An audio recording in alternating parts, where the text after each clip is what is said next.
क्या आपने कभी सोचा है कि हमारे घरों में तुलसी के पौधे पर प्रतिदिन जल क्यों चढ़ाया जाता है? यह केवल एक परंपरा नहीं, बल्कि गहरे आध्यात्मिक और वैज्ञानिक रहस्यों से जुड़ा हुआ कार्य है।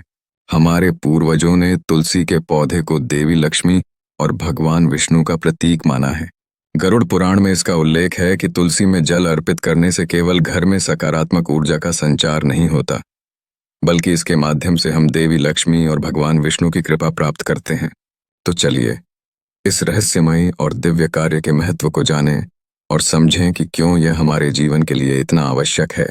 स्वागत है आपका हमारे channel truth and fact SJ में, जहां हम आपके लिए ऐसे ही अनमोल और प्रेरणादायक विषयों पर कहानियां लेकर आते हैं। हमारे साथ जुड़ें और प्राचीन ग्रंथों, पुराणों और धार्मिक कथाओं के माध्यम से जीवन के महत्वपूर्ण पहलुओं को जानें। तो यदि आप भी अपने जीवन में सकारात्मकता और शांति का अनुभव करना चाहते हैं, तो हमारे चैनल को सब्सक्राइब करें और जुड़े रहें हमारे साथ इस अद्भुत यात्रा में।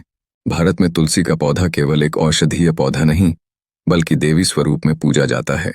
तुलसी को भगवान विष्णु की प्रिय और माँ लक्ष्मी का रूप माना गया है। गरुड़ पुराण में कहा गया है कि जो व्यक्ति प्रतिदिन तुलसी में जल अर्पित करता है, उस पर माँ लक्ष्मी और भगवान विष्णु की कृपा बनी रहती है। यह केवल धार्मिक कर्म नहीं है, बल्कि एक आध्यात्मिक और सकारात्मक ऊर्जा का स्रोत है, जो हमारे जीवन को खुशहाल और संतुलित बनाता है। आइए जानते हैं इस कथा के माध्यम से कि तुलसी में जल चढ़ाने का वास्तविक महत्व क्या है। बहुत समय पहले की बात है। भारत के एक छोटे से गांव में राघव नामक एक सज्जन व्यक्ति रहते थे। राघव का दिल बहुत अच्छा था और वह हमेशा अपने परिवार और समुदाय की भलाई के लिए काम करते थे। वह धार्मिक प्रवृत्ति के थे और प्रतिदिन पूजा पाठ करते थे। उनके घर में एक तुलसी का पौधा था, जो वह रोज प्रेम से जल अर्पित करते थे। राघव का विश्वास था कि इस छोटे से कर्म से उनके घर में भगवान विष्णु और माँ लक्ष्मी का आशीर्वाद हमेशा बना रहेगा। लेकिन एक दिन राघव के मन में सवाल आया, क्या सचमुच तुलसी में जल डालने से कुछ होता है? क्या इससे भगवान विष्णु और माँ लक्ष्मी प्रसन्न होते हैं? यह सवाल राघव को परेशान करने लगा। वह समझना चाहते थे कि इस परंपरा का क्या वैज्ञानिक और आध्यात्मिक महत्व है। इसलिए उन्होंने अपनी शंका को दूर करने के लिए गांव के सबसे ज्ञानी गुरु आचार्य रामानंद के पास जाने का निश्चय किया। राघव गुरु रामानंद के पास पहुंचे और उनसे पूछा, गुरुजी, मैं हर रोज तुलसी में जल अर्पित करता हूं, लेकिन मुझे यह समझ में नहीं आता कि इसका वास्तविक महत्व क्या है। क्या यह सिर्फ एक परंपरा है या इसके पीछे कोई गहरी बात है? गुरु रामानंद मुस्कुराए और राघव से कहा, तुम्हारा सवाल बहुत अच्छा है राघव। इस परंपरा का न केवल धार्मिक बल्कि आध्यात्मिक और वैज्ञानिक महत्व भी है।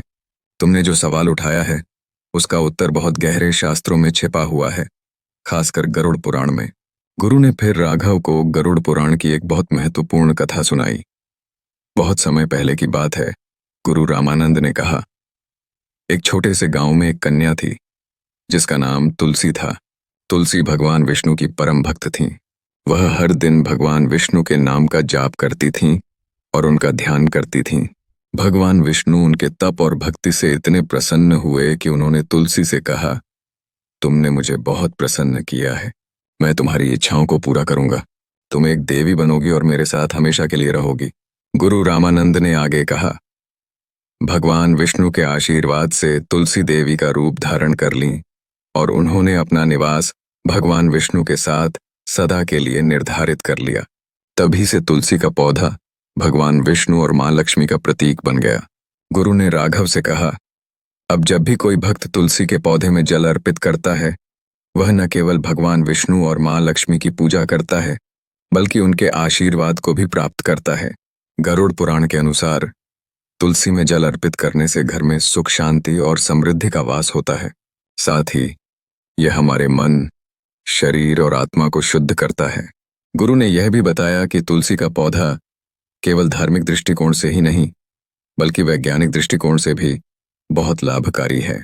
तुलसी के पौधे का जल हमारे स्वास्थ्य के लिए लाभकारी होता है, क्योंकि यह विभिन्न रोगों से लड़ने की क्षमता रखता है और वातावरण को शुद्ध करता है। गुरु की बातों को सुनकर राघव के मन में एक नई ऊर्जा का संचार हुआ। उन्होंने न केवल तुलसी में जल अर्पित करने की परंपरा को और भी गंभीरता से अपनाया, बल्कि पूरे गांव में इसे फैलाने का संकल्प लिया। वह प्रतिदिन अपने परिवार के साथ तुलसी की पूजा करते और घर में सुख शांति का अनुभव करते। धीरे धीरे राघव के जीवन में समृद्धि और खुशहाली का आगमन हुआ। उनके घर में कोई भी परेशानी नहीं थी और उनका जीवन एक आदर्श बन गया। गांव के लोग भी राघव की कहानी सुनकर प्रभावित हुए। उन्होंने राघव से पूछा कि उनके घर में सुख और समृद्धि का क्या रहस्य है। राघव ने उन्हें बताया कि यह सब भगवान विष्णु और मां लक्ष्मी की कृपा से संभव हुआ है और यह कृपा केवल तुलसी में जल अर्पित करने से प्राप्त होती है। धीरे धीरे पूरे गांव में लोग तुलसी के पौधे की पूजा करने लगे और वहां भी समृद्धि और शांति का वास होने लगा। गुरु रामानंद ने राघव को यह भी समझाया कि तुलसी का पौधा वातावरण को शुद्ध करने के साथ साथ मानसिक शांति भी प्रदान करता है। वैज्ञानिक दृष्टिकोण से भी यह पौधा विशेष रूप से शुद्ध वातावरण बनाने में मदद करता है। इसके अलावा तुलसी का जल शारीरिक रूप से भी लाभकारी है, क्योंकि इसमें प्राकृतिक औषधीय गुण होते हैं जो हमारे शरीर को स्वस्थ रखते हैं। राघव ने महसूस किया कि यह न केवल एक धार्मिक परंपरा है, बल्कि यह जीवन को आध्यात्मिक और शारीरिक रूप से समृद्ध बनाने का एक सरल तरीका है। उन्होंने यह सीखा कि यदि हम अपने जीवन में तुलसी की पूजा को महत्व देते हैं और प्रतिदिन उसमें जल अर्पित करते हैं, तो हम न केवल भगवान विष्णु और मां लक्ष्मी की कृपा प्राप्त करते हैं, बल्कि हम अपने जीवन में शांति, समृद्धि और स्वास्थ्य भी प्राप्त करते हैं। राघव ने इस ज्ञान को अपने परिवार और गांव के लोगों में फैलाया और पूरे गांव में एक सकारात्मक बदलाव आया। लोग अब तुलसी में जल अर्पित करते हुए न केवल अपनी भक्ति को व्यक्त करते थे, बल्कि अपने जीवन को भी शुद्ध और समृद्ध बनाते थे। समय बीतता गया और राघव की जीवन शैली ने पूरे गांव में एक नई जागृति का संचार किया। तुलसी के पौधे में जल अर्पित करने की परंपरा केवल एक धार्मिक कर्म नहीं, बल्कि गांव के हर घर में एक आध्यात्मिक ऊर्जा का स्रोत बन गई।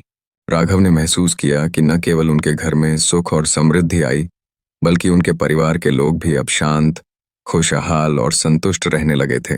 गांव में लोग अब तुलसी के पौधे की पूजा करते और उसका सम्मान करते हुए महसूस करते थे कि जीवन में किसी भी प्रकार की कमी या दुविधा नहीं है। राघव का विश्वास था कि यह सब भगवान विष्णु और मां लक्ष्मी की कृपा से संभव हुआ, और यह कृपा तभी मिलती है जब हम पूरी श्रद्धा से तुलसी की पूजा करते हैं। यह उनकी भक्ति और कर्म का ही फल था कि उनका जीवन अब एक आदर्श बन गया। एक दिन राघव ने गांव के छोटे से मंदिर में एक सभा बुलाई, जहां उसने सभी लोगों को तुलसी के महत्व के बारे में बताया और उन्हें प्रेरित किया कि वे भी अपने जीवन में इसे अपनाएं। राघव ने कहा, जितनी बार तुम तुलसी में जल अर्पित करते हो, उतनी बार भगवान विष्णु और मां लक्ष्मी की कृपा तुम पर बरसती है। यह एक छोटा सा कर्म हमें आध्यात्मिक शांति, सुख और समृद्धि देता है। गांव के लोग अब राघव के बताए हुए मार्ग पर चलने लगे। उन्होंने अनुभव किया कि यह न केवल धार्मिक कर्म है, बल्कि एक जीवन को श्रेष्ठ बनाने का माध्यम भी है। धीरे धीरे गांव में समृद्धि आई। लोग एक दूसरे से प्यार और सहयोग करने लगे और वातावरण में शांति छा गई। इस कहानी से हमें यह सीखने को मिलता है कि जीवन में छोटी छोटी अच्छाइयों का पालन करना हमें बड़े लाभ दे सकता है। तुलसी में जल अर्पित करने से न केवल भगवान विष्णु और मां लक्ष्मी का आशीर्वाद मिलता है, बल्कि यह हमारी आत्मा को भी शुद्ध करता है और हमारे जीवन को समृद्ध बनाता है। जब हम ये सरल कर्म प्रेम और श्रद्धा से करते हैं, तो यह हमारे जीवन में सकारात्मक बदलाव लाता है। अगर आपको यह कहानी पसंद आई हो तो कृपया हमारे channel truth and fact SJ को सब्सक्राइब करें। हम आपके लिए इसी तरह की प्रेरणादायक और जानकारीपूर्ण कहानियां लाते रहते हैं। भगवान विष्णु और मां लक्ष्मी की कृपा आपके जीवन में हमेशा बनी रहे और आप अपने जीवन को शांति, समृद्धि और संतुष्टि से भरें। धन्यवाद। आपका जीवन सच्ची भक्ति, समृद्धि और शांति से भरा हो। हमारे साथ बने रहने के लिए धन्यवाद और इस ज्ञान को अपने जीवन में लागू करें, ताकि आपका जीवन भी राघव की तरह प्रेरणादायक और खुशहाल बन सके।